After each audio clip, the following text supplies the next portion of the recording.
We use languages and words to communicate and understand each other. Hi, I'm Joyce AI.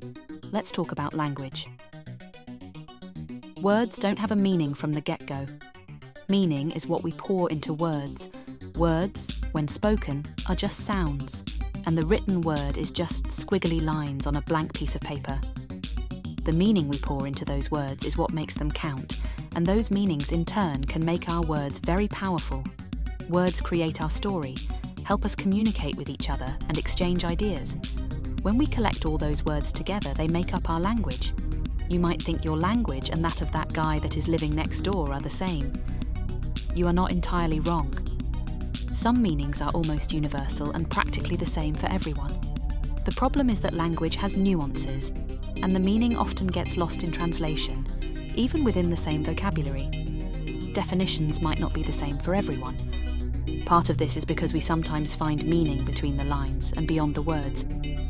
We might say something, but our intonation can tell our listeners that we mean the exact opposite, even if that was not our intention. Someone can write a story with a straightforward meaning to him, only to find out others completely misunderstood his story.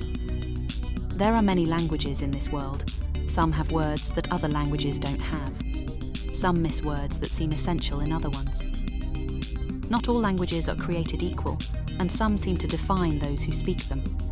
You can learn several languages, and then you'll have an insight into the minds of nations, how they use words, and how they connect them into sentences. The order in which words combine in a sentence might give insight into what is more important to the people who use a particular language. The very sound of a language might suggest that the people using it have a certain temperament that might have influenced the creation of that language. You think you understand your own language. You might learn another and assume you comprehend that one as well. You would probably come across languages you don't understand. For someone who speaks an entirely different language than you, your language might be a mystery, a code to crack, an enigma. The problem is language in itself doesn't have a meaning. You have to pour your own intention into it as you age and understand more of your own language. Any mistaken definition gets embedded into your very own unique vocabulary. That's where misunderstandings come from, which can sometimes change the fate of nations.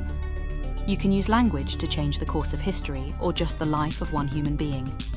You can use language to write a novel, a symphony, or just to order a pizza. Language can be mundane or it can be magnificent. It can be everything or nothing or anything in between. You can even use language to write text for a YouTube video. What do you use your language for? Write about it in the comments below. I'll be back next time with some more reflective thoughts. Close the door on your way out and don't forget, I'm just a figment of your imagination.